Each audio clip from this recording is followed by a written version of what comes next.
Before we get going, we actually have a contest today. Every now and then we have a contest. Usually we have a bigger crowd when we have a contest, so your odds are like incredibly good of winning a life-changing prize this afternoon. Of course, the Canadian content of Shrek is that Mike Myers, a Canadian, voices Shrek. I'm going to give out a prize that is actually usable movie swag. You can actually use this stuff from these two movies.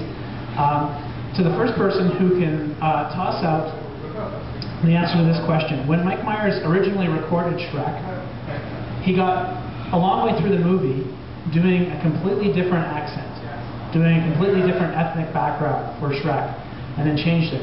What was the original accent for Shrek? And if you just start tossing out countries and stuff, you're going to hit it and win the prize. Nova Scotia. Nova Scotia? Okay.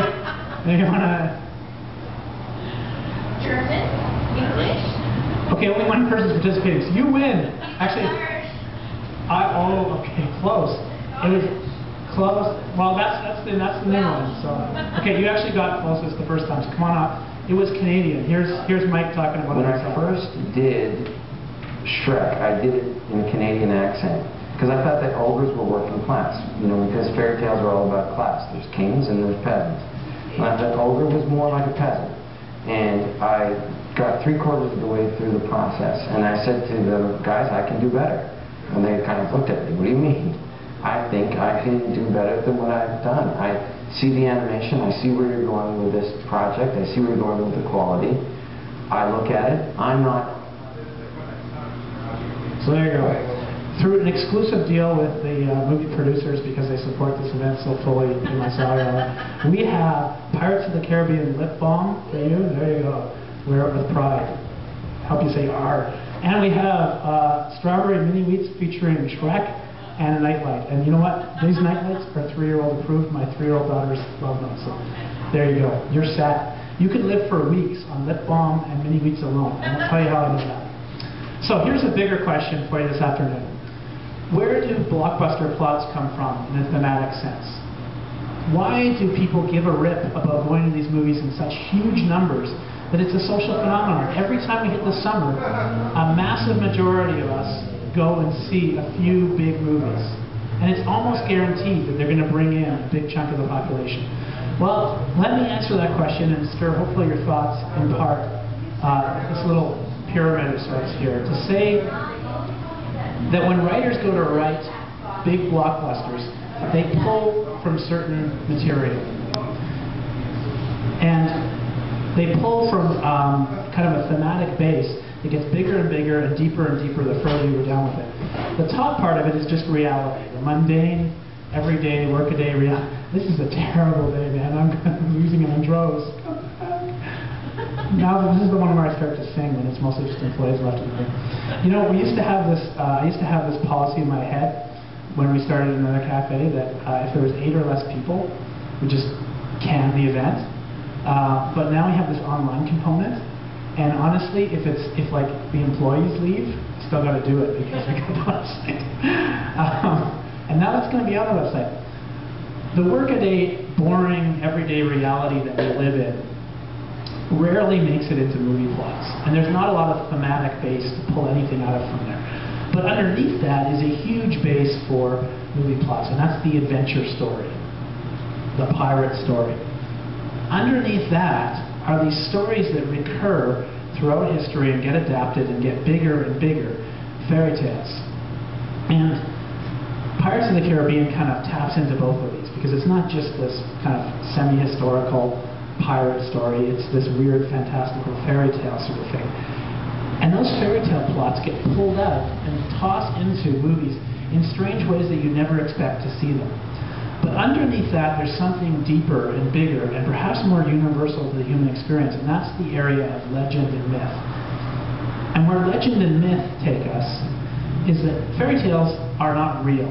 There's no differentiation necessarily between our everyday life and fairy tales. We don't get mixed up there. But legends and myths are a mess. You look back in history and you don't know what's a legend and what's a myth when you're reading certain things.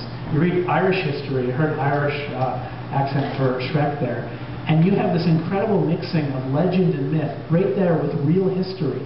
and it's almost impossible to pull it apart. And that's where a lot of the biggest Hollywood plots come from, because in the back of our brains, or down in our brainstem, where all our deepest memories are, we remember these plots over and over again, and they come out over and over and over again in Hollywood. Have you ever seen the old movie Aliens, and then Aliens 2, 3, 4? The original Alien movie is the myth of the Minotaur. That's what it is, flat out. You watch the thing, you go read the ancient Minotaur myth, and it's the same exact thing. And this happens time and time again in movies. You do a little bit of classic studies, or any study of mythology back in history to any nationality, and you'll start to see these things bubbling up. Well, Shrek 3 kind of sits in this territory between fairy tales and legends in this, not because they're, we're kind of smart-ass fairy tale characters back in history, but because it touches on the Arthurian legend, King Arthur, and the Knights of the Round Table, and the Holy Grail, and all that, which is completely in this zone here of possible histories mixed with a whole lot of mythology and supernatural possibilities. Why do I toss that out to you today? Because I think that there's worthwhile conversational territory in this, in that I think reality doesn't necessarily sit on the top there. When we're sitting at our desk, or behind the coffee bar, or behind an instrument, or whatever you do for a living, plugging it out to get your paycheck and kind of moving through the mundane realities of life. I think that reality perhaps belongs on the other end, right here. That you sift through all this stuff, and there's a reality that's more pungent, life-giving, and real in many ways than what we spend most of our time drudging through in life. Let me illustrate it this way. Last week, early on Sunday morning, I was in a little place called Rosen Lake, BC.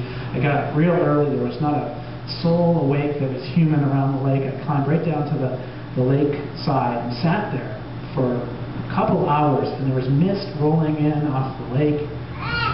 Miles and miles away, on the face of a mountain, there was water rushing down, a big torrential waterfall. It was miles away. It was so silent, I could hear it rushing miles away. Completely immersed in the natural world. This morning, I wandered into my backyard early in the morning to try to kind of replicate the experience.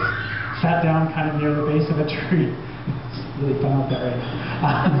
Sat down at the base of a tree and kind of tried to get a bit of a natural landscape as much as I could in my little backyard. And got all of a sudden hit with this strange reality that we live in and day out. That there was the natural world that was there just like it was at Rosen Lake.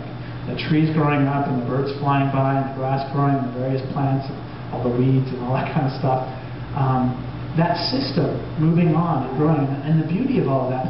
But in the middle of it, there's my garden shed. There's the road. There's the wires running over, feeding cable signals and telephone signals. There's my house. There's the manufactured world and the natural world fused together. And if you stop for just 30 seconds and stare at them where they're in collision, it's weird.